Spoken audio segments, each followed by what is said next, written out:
This is KUGAN CASSIUS for IFL TV in association with MTK Global. It's the morning after the fight between George Groves and Chris EUBANK Jr. last night. I'm here with the victorious George Groves. First of all, George, congratulations, and how's the shoulder? Yeah, shoulder's okay. Yeah, obviously, I hope it was clear that it popped out last night in the 12th round. It went a bit skew-whiff at that point. Probably one of the most painful injuries I've had, but we looked after. It's back in now. We had some X-rays last night. We're going to go see a specialist either later today or tomorrow, and find out what the full coup is. But I'm confident that hopefully it's not going to be something that's a big problem. You know, I think it's only a really big problem if you damage the bone and stuff like that. From what I understand so far, the X-ray last night didn't show any of that, so we. I can't hide the fact that I got a dislocated shoulder last night, but I think it'll be okay. I think obviously after your health situation, everyone kind of wondering, is George Groves going to be fit for June the 2nd? So is it hard to answer at the moment? Yeah, I mean it's impossible to answer at the moment, KUGAN, because June the 2nd isn't that far away when you think about it. In terms of a 12-week camp, I think it's 14, 15 weeks away. So you have a couple of weeks off, and then we're going to go back into training.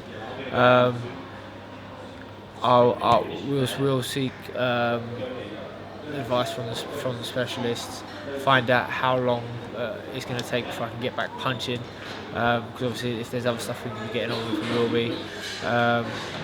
It doesn't take me long to get fit. I'm sharp. This tournament has kept me sort of focused and functioning properly. Let's say I broke my jaw in May and I was boxing in October. That wasn't a huge turnaround of time, and I was more than fit and ready to go. So hopefully, I always heal quick. I've been a good healer. I live a good life, a clean life. I think that helps. But I'm not going to say nothing.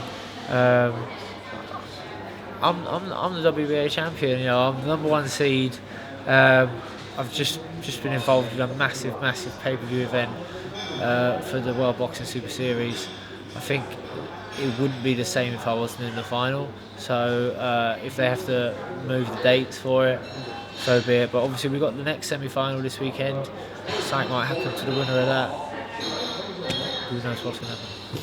I mean, have you spoke to, I'm assuming you have, with Calla, or is there any actual clarity about if you're not fit for June the 2nd and it has to go on June the 2nd, who actually fights? I know it's not really something that you want to think about because you deservedly should be in that final regardless of whatever, but has that been clarified, who goes in? It has been clarified, but I'm not sure. It probably has been clarified with me at some point, but I haven't thought about that. My solicitors will know, what the full coup is. But as I say, Calla will be desperate to have me in the final with this, as everyone else in the in the World Boxing Super Series. Why would they not? Who else are they going to replace me with? Do you know what I mean?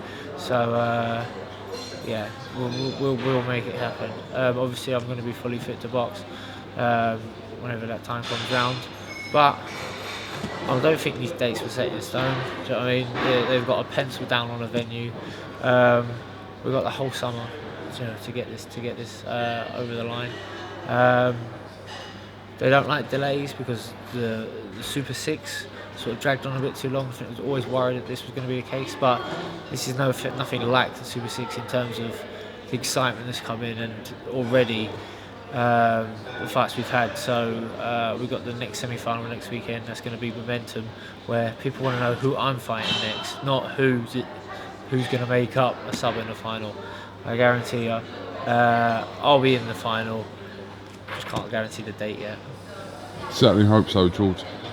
Right, coming on to the actual fight last night. Talk to me about EUBANK Jr. last night. Did he fight exactly how you expected him to fight last night? Yes, I mean,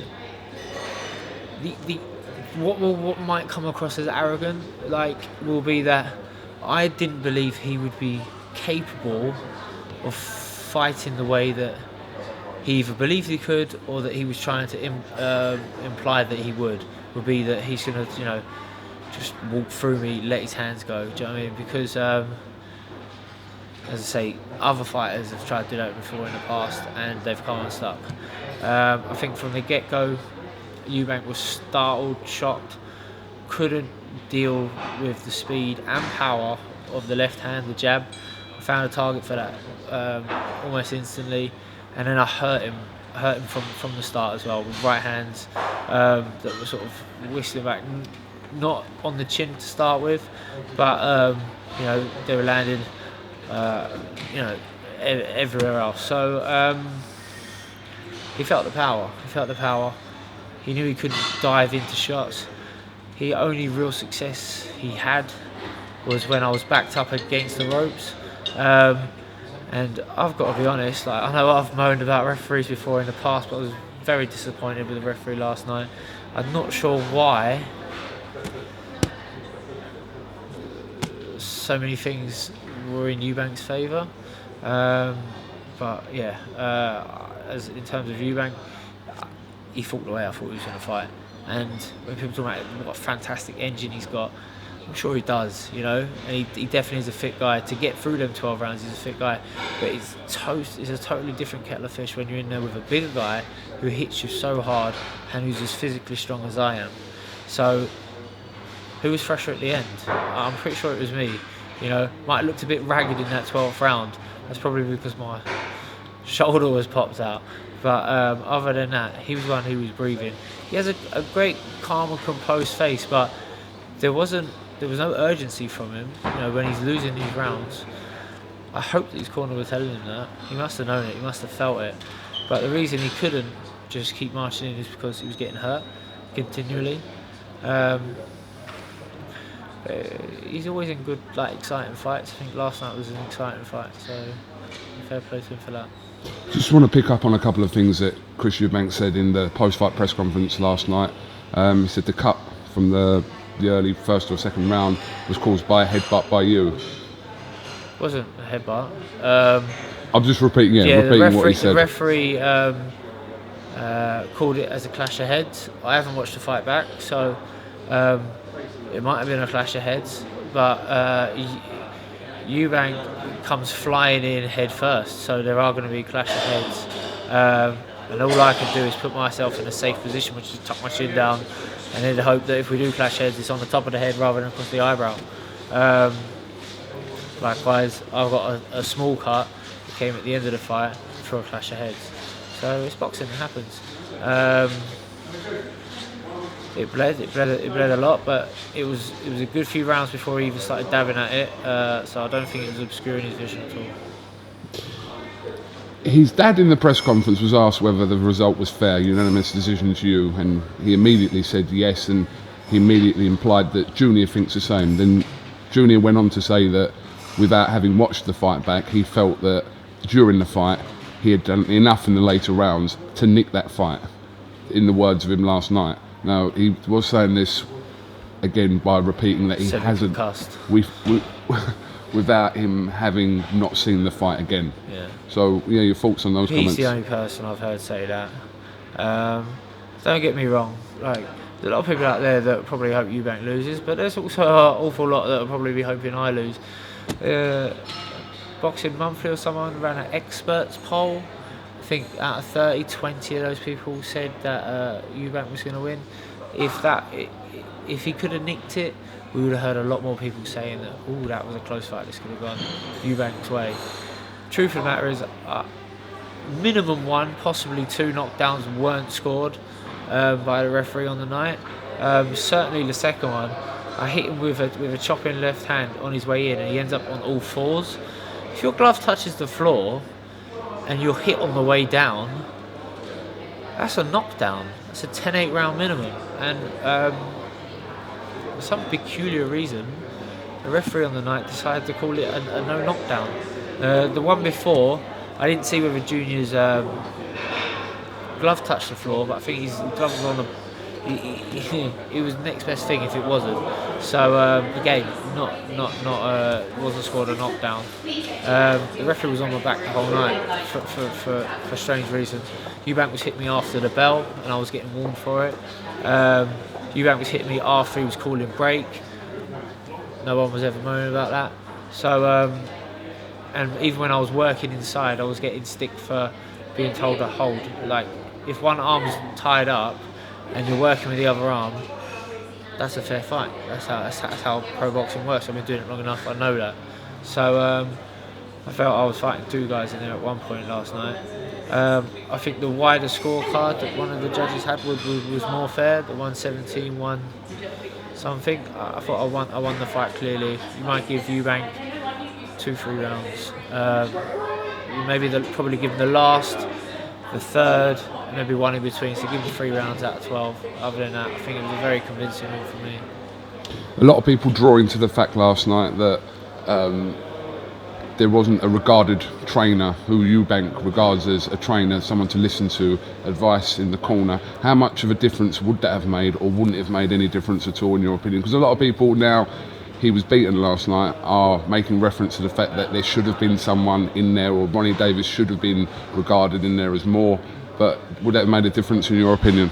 No, not at all. I mean, I was talking to a knowledgeable chap just before you came in, KUGAN, and he was saying that what difference would it have made, having a trainer? Because it has to be someone who you put faith in to listen to at the right times.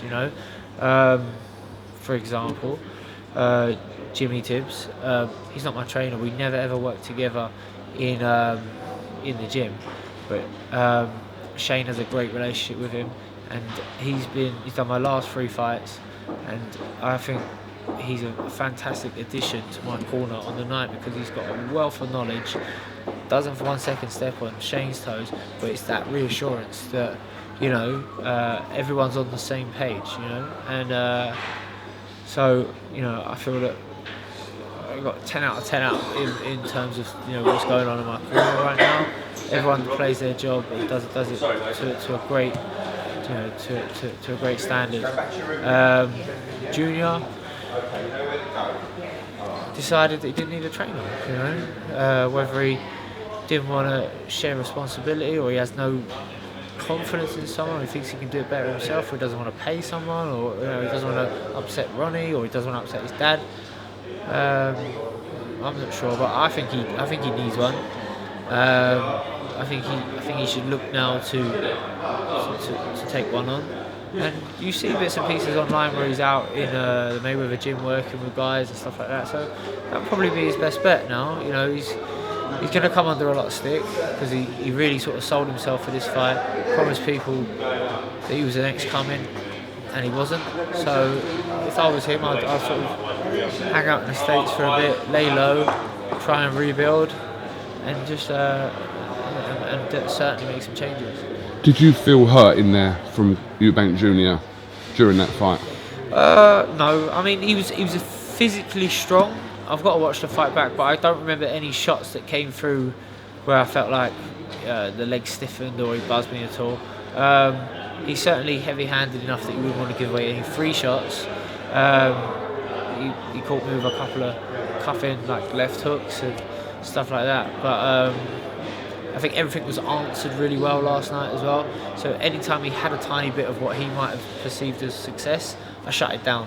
So I shut it down with, heavy right hands to the body. It was a shot that I couldn't miss him with last night. Right hands that were coming over the top. In the end, I was able to not just vary the jab, but the jab was coming out and it was coming around the back of his backhand, and just into sort of like a jab hook. It was opening up his cut every time. Off that, I was able to throw that and bring the right hand up through the middle. I mean, there was he's certainly a physical guy, a strong guy, but in terms of punch power, you see a lot of his shots coming because he loads up so much, and I felt I made him miss a lot, especially the combinations that he was throwing. There'll be, especially in the last round when I can't really lift my left arm. I think I ducked and slipped out of the way of maybe 6 shots, and then hit him with a right uppercut, right hook that sort of shook him a bit as well. So yeah, I think my power was definitely on another level for him last night. Prince Nassim Hamed, I'm sure you know, was very critical of Chris Eubank Jr. last night on ITV, implying that he should call it a day now. I mean, what do you think of those comments? Cool. I've only seen a little clip of it on Twitter, of what Naz was saying. Harsh words, very harsh words. If I was Junior, I wouldn't look to quit. I'd look to certainly make some changes. But I think he's certainly got a lot more to offer the game. He needs to make some wholesale changes, but he can be involved in a lot more exciting fights. I have to watch the fight back properly because lots of people are saying he was a little bit exposed last night, and if that is the case, then yeah, but I was talking about levels like in pedigree, and the dad, Chris Eubank Sr. pulled a funny face. It's not necessarily the pedigree that I'm talking about. Like, we're not breeding dogs here. Like, I'm talking about what's his proven track record. Do you know what I mean? The guy moved out to the States to avoid coming through the amateur system in the UK. Turned professional with a whole load of hype, and in the end had some really sort of well-matched fights to make him look good, and all of a sudden it blew up. And this tournament, I feel, has helped his profile blow up even more so. Maybe mine too. But if you'd sort of took Eubank Jr. out of the tournament, me out of the tournament, him boxing Yildirim and knocking him out in Germany, wouldn't set the world alight that people think he's the next coming, like they got behind him. So, I heard experts or panelists say that 6 months ago I would have gone Groves, but now I feel like, in 6 months I've won a world title and defended it against someone who was supposed to be super dangerous, like Jamie Cox. This guy laboured, won convincingly against an Arthur Abraham who doesn't offer anything anymore, and then obviously beat Yildirim, who he knew absolutely nothing about. So I was a little bit miffed why there was so much hype behind him, but that's boxing, and I think that's what this tournament is doing for people. Do you know what I mean? Swaying people left, right, they don't know which way to go. So I might be the favourite now. But then we watch the boxing weekend, Smith Brain, whoever comes through that, I bet they're the favourite. So it's take nothing for granted. I'm not going to keep too much longer, George. I appreciate your time today. In the press conference last night, he also alluded to the size advantage and said that he felt that in there. But was that to be expected, really? I mean, considering the look of you both last night as you entered the ring. Yeah, I mean, I felt bigger than him, I swell after a weigh-in. Do you know what I mean? I might look a bit skinny on the scales, but it's a shock to the system when I look full the next day. And I felt really good. Like, I think, I'm not one who just naturally cuts up and naturally looks huge. I'm not I don't have that bodybuilder physique, but I'm thick, I'm dense, and last night I felt $1 million. I felt like I'd sort of got there in every stage, and we'd worked really hard. Like, we never ever spoke about it out loud, me and Shane, but we were fit, like probably fitter than we've ever been. In terms of the circuits and the sprint sessions and stuff like that we'd done. Had a great quality sparring. Anthony Sims came over from the States. We had him over for 3 weeks. We locked him in an apartment in Wandsworth. We wouldn't let him out, and then we brought him out for sparring, and he was a fantastic addition to camp. Lightning fast, had done rounds with Eubank, and understood what we needed, what we wanted. Big puncher, fast hands, a better version of Junior, a bigger, better version of Junior, and so that was perfect, ideal preparation for me. As I say, I felt unstoppable last night. Felt unstoppable all week. Right now, I'm looking forward to a bit of downtime but I'm looking forward to getting back in there and one more step along this tournament journey. I'm already there. Last time I had to watch. I had to wait, let Junior win, know I'm fighting. This is nice that I'm in first this time, so the pressure's on the other two guys now. Some new fans on the internet last night as well, quite notably your old friend James DeGALE, who actually tweeted Team Saint and Team Groves, and so yeah. Yeah, I mean, who would have thought it? I'm converting the unconvertible now, aren't I? Maybe you need some new haters. Yeah, maybe Junior and Senior have helped me along that way. It's like most modern politicians and politics now.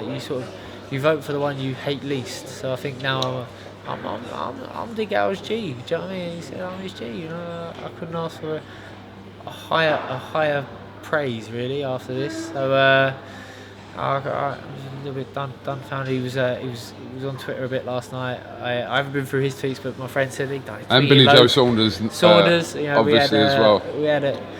So he's made a few enemies, I think, Junior, along the way. So yeah, it's nice to pick up a few fans off the back of that. Last thing, at the weigh-in, we saw a clip from Senior saying that he'd spoken to the referee and he'd been putting this kind of idea out, you know, for the last few weeks on social media. But did that concern you at that time? That I'll tell you what concerned me. I got in the ring and he was dressed as the referee. Did anyone else see that? He was dressed as a referee. I thought, he thinks he's going to ref this fight, doesn't he? And to some extent, I wasn't even sure if he did or not. Because, yeah, I mean, I was definitely missing a couple of knockdowns by the end of it. But I think he's so ignorant or so arrogant that he thinks he's doing you a justice. But it's ludicrous where he portrays it as like gentlemanly and noble and whatever else. But I thought he's got no class. Like he's got no class. And he brought it up at the rules meeting. I don't go to the rules meeting, but my team said we wanted to identify that Senior's been speaking to the referee, whoever he may be, via social media for the past, I don't know, 4 or 6 weeks, whatever. And Robert Smith quickly interrupted and said, no, that's not the case. We have a professional referee. He has not been influenced by any of this stuff, blah, blah, blah. And then it went quiet, and Seniors leaned forward and went, well, I would like to just add that he is a danger, and I am doing my noble duty, and here is my badge to prove it. And yeah, so serve and protect. But I think he needs to assess who he's serving and what he needs to protect. So good luck, Senior. He's always good value for money. final thing, Chris EUBANK Jr. getting some praise last night for a brave performance. Do you give him that as a brave performance? I mean, I thought I was hurting him consistently the whole fight, and you know he's got no quit in him. So that's why it was never about trying to blast this guy out of there. I was going to let him walk on to the perfect shot. It came a few times, and you know. As I say, I don't think the referee was on my side at all in that. You know, I probably could have laid him out and he would have figured out a way to pick it back up again. So I was catching him with huge shots.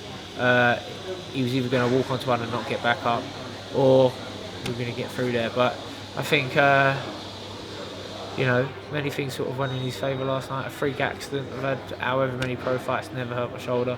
Came out, added a bit of excitement. For the final round, I think Callum was more excited about my shoulder popping out than anyone else. So yeah, added a bit more drama to his tournament. But now he's obviously worried because he needs his number one seed in the final, which I will be. But it was a fair play to Junior.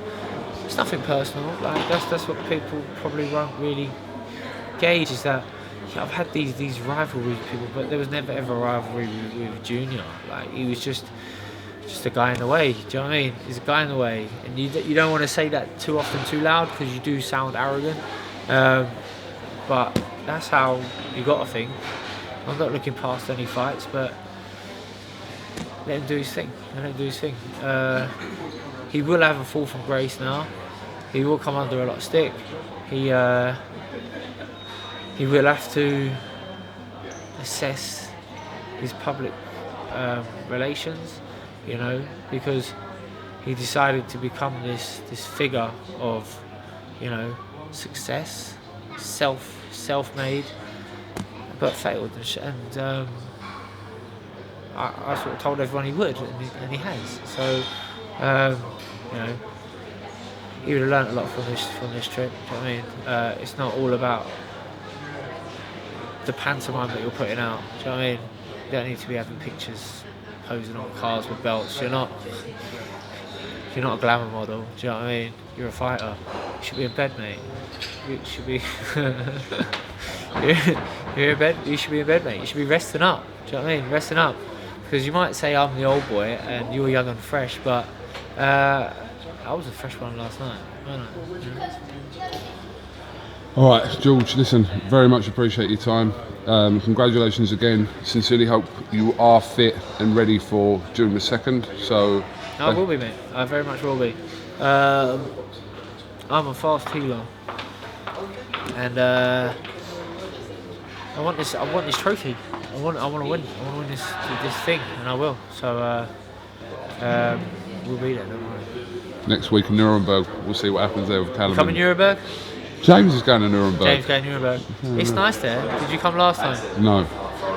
James go Hey Valerie? No, I don't think we'd started there. We hadn't started there. That was a long time ago. Our journey, we hadn't started it then. So, all right, George. Again. Well, if you make it, let me know. I'll take you around there. I've been there. It's a nice place. All right. It's a bit. It was a bit cold. It'll probably be cold again in February. They've got some interesting facts. They've got a museum. They like to take you around, and they're German. You know? They're proud of things that we don't give a shit about. But that's irrelevant. It's nice once there. You know, when in Rome. Looking forward to that fight. I think it'll be interesting. He's a wily old dog, isn't he? Braver, yeah. And Smith. Let me tell you, Smith blows hot and cold. He's either on top form, but if it don't quite go his road that quickly, sometimes he does go off the boil, don't he? So interesting, be very interesting. I'm confident that Smith's going to win and probably win well, but there is question marks there. What do you reckon? Interesting. We're hoping that Callum Smith comes through because we want to see that final between you two. Yeah, me too. I'd prefer to box Smith. I think it'll be a great fight for me. Much more bigger, meaningful fight for me. But then again, I don't want to be one of them domestic world champions. You know, there's. I mean, everyone's getting called out. Domestic world champion. Do you know any domestic world champion? World champion, you're world champion, but yeah, I've heard that phrase. Yeah. Well, mate, Spunky, James DeGALE, he knows them. He knows when he sees a domestic world champion. He's not one. He's been around the globe. He lets you know that. Butte, Darrell, someone else, Box Bandit Jack. So he's not a domestic world champion. He's not world champion now, but at the time he wasn't a domestic world champion. I'm a kind of domestic world champion. I won a belt and I've fought 2 Brits. Might box another one. Might want to box another one after that. Who knows? But yeah, it has worked for other guys before, I suppose. Domestic world champion. All right, George. Thank you very much again. And listen, we'll definitely catch up with you soon. So safe healing. Thank you very much. Good to see you, mate. Thanks for coming down today. Sorry I didn't get to the thing last night, but yeah, thanks for the interview. Thanks for the time. Appreciate it. No problem. Cool. All right. KUGAN, CASSIUS, George Groves, IFL TV. Thank you very much.